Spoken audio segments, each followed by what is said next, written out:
लातूर मधील एका इंजिनिअरिंग कॉलेजमध्ये शिकणारे एक तरुण आणि तरुणी होते। आता या दोघा जणांची कॉलेजमध्येच ओळख झाली होती। मग कॉलेजमध्ये ओळख झाल्यानंतर ओळखीचं रूपांतर मैत्रीमध्ये झालं आणि मैत्रीचं रूपांतर प्रेमामध्ये झालं। मग दोघं जण एकमेकांना फोनवर मोठ्या प्रमाणात बोलू लागले, भेटू लागले। मग आता यांना एकमेकांसोबत सगळं काही करायचं होतं, म्हणून हे दोघं जण प्रेमामध्ये आंधळे होऊन एकमेकांसोबत सगळं काही मनमोकळेपणानं करू लागले। कारण की त्या तरुणानं त्या तरुणीला लग्नाचं आश्वासन दिलं होतं, लग्नाचं वचन दिलं होतं आणि आपण दोघं जण लग्न करू, सुखाचा संसार करू, साथ जिएंगे साथ मरेंगे अशा रस्मा कसमा या दोघा जणांनी प्रेमामध्ये खाल्लेल्या होत्या आणि त्यांच्या आयुष्याचा संसार सुरू केला होता। आता जेव्हा त्यांचं कॉलेजचं शिक्षण पूर्ण झालं तेव्हा त्यांनी पुढील शिक्षणासाठी थेट पुणे गाठलं आणि पुण्यामधल्या एका मोठ्या कॉलेजमध्ये ऍडमिशन घेतलं। आता त्या ठिकाणी सुद्धा दोघा जणांनी सोबत शिक्षण घेतलं, ते शिक्षण सुद्धा पूर्ण केलं आणि शिक्षण पूर्ण केल्यानंतर त्यांना एका कंपनीमध्ये नोकरी सुद्धा लागली। दोघं जणांनी सोबत नोकरी सुद्धा केली आणि नोकरी सोबत करून दोघं जण अगदी नवऱ्या बायको सारखे राहू लागले, सगळं काही मनमोकळेपणानं करू लागले। पण मात्र या दोघा जणांनी अजूनही लग्न केलं नव्हतं। तो जो तरुण आहे तो त्या तरुणाला सांगत होता की आज लग्न करू, उद्या लग्न करू, चांगली नोकरी लागली करू, अजून पॅकेज वाढलं की करू, असे कारणच देत होता। आणि बघता बघता या दोघांच्या रिलेशनशिपला म्हणजे या दोघांच्या प्रेम संबंधाला 10 वर्ष झाली होती आणि तरी सुद्धा या दोघांनी लग्नाचं नाव घेतलं नव्हतं। तरुणी लग्नासाठी हट्ट धरत होती तर तो तरुण चाल ढकल करत होता आणि अगदी 10 वर्षामध्ये अनेक वेळा एकमेकांसोबत सगळं काही केल्यानंतर त्या तरुणानं त्या तरुणीला एक मोठा धोका दिला होता आणि घडलं होतं एक धक्कादायक प्रकरण, धक्कादायक घटना। नेमकं काय आहे संपूर्ण प्रकरण, कुठं घडलंय घटना, हे आपल्याला एकदा सविस्तरपणे बघायचंय। पण जर तुम्ही अजूनही आपलं चॅनल सबस्क्राईब केलं नसेल तर लगेचच करून घ्या आणि बाजूला असणाऱ्या बेल नोटिफिकेशनला सुद्धा ऑन करायला विसरू नका। आता ही जी संपूर्ण घडलेली घटना आहे ती आहे लातूरमध्ये घडलेली संपूर्ण घटना आहे। पण मात्र या घटनेला गोष्टीला सुरुवात होते ती म्हणजे लातूर मधल्या एका अभियांत्रिकी कॉलेजमधून म्हणजे इंजिनिअरिंग कॉलेजमधून।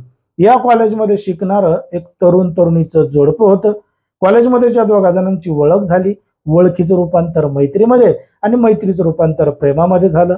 मग दोघा जणांनी सोबत लग्न करू असा निर्णय घेतला आणि लग्न करण्याच्या बहाण्यानं एकमेकांसोबत सगळं काही मनमोकळेपणानं केलं। आता अभियांत्रिकीचं शिक्षण लातूरमध्ये पूर्ण केल्यानंतर पुढील शिक्षणासाठी दोघं जण सुद्धा पुण्यात गेले।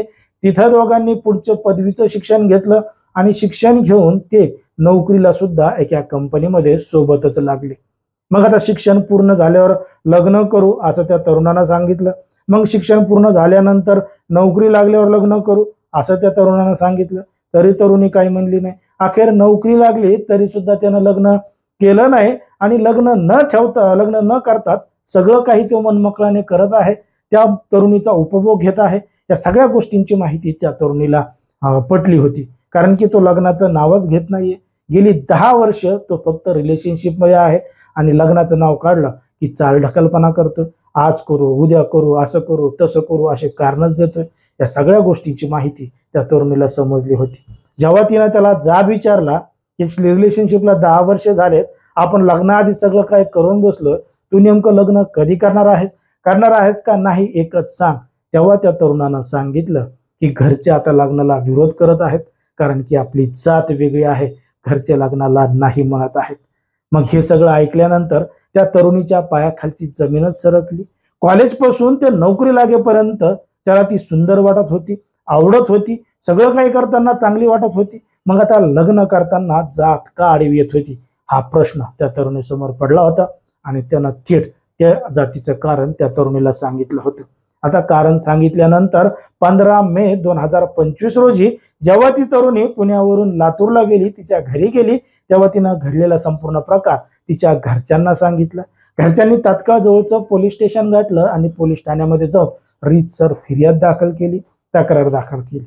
आता पोलिसांनी तक्रार दाखल करून घेतली, पण मात्र पुढील काहीच कारवाई केली नाही। पोलीस टाळाटाळ करत होते, काहीही कारवाई करत नव्हते। मग त्या तरुणींनी आणि तिच्या घरच्यांनी पोलीस अधीक्षक कार्यालयात जाऊन पोलिसांचीच तक्रार करणार असल्याचं जेव्हा सांगितलं तेव्हा पोलिसांनी गांभीर्यानं दखल घेतली आणि घेऊन 31 मे रोजी या संपूर्ण प्रकरणाचा तपास चालू केला आणि नेमकं काय काय घडलंय हे पोलीस या संपूर्ण प्रकरणाचा तपास करत आहेत. पण मात्र ज्या पद्धतीनं समाजामध्ये, देशामध्ये, राज्यामध्ये तरुण काय, तरुणी काय, महिला काय, पुरुष काय यांच्यामध्ये विवाहबाह्य संबंधाचा असेल किंवा लग्नाला आधीच सगळं काही करण्याचा प्रकार असेल, हे सध्या मोठ्या प्रमाणात वाढत चाललंय. एकीकडे महिला, मुली, तरुणी यांना कोणी लग्नाचं आश्वासन देते, कोणी नोकरीचं आश्वासन देते, कोणी पैशाचं देते आणि अशा पद्धतीनं आश्वासन देऊन सगळं काही करते. त्यामुळं महिला, मुली, तरुणी यांनी सुद्धा सावध राहायला पाहिजे, सतर्क राहायला पाहिजे.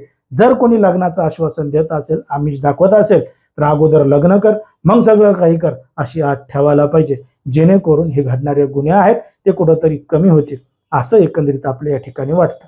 आता या संपूर्ण प्रकरणावर तुम्हाला काय वाटतं हे अगदी स्पष्टपणे कमेंटमध्ये सांगा.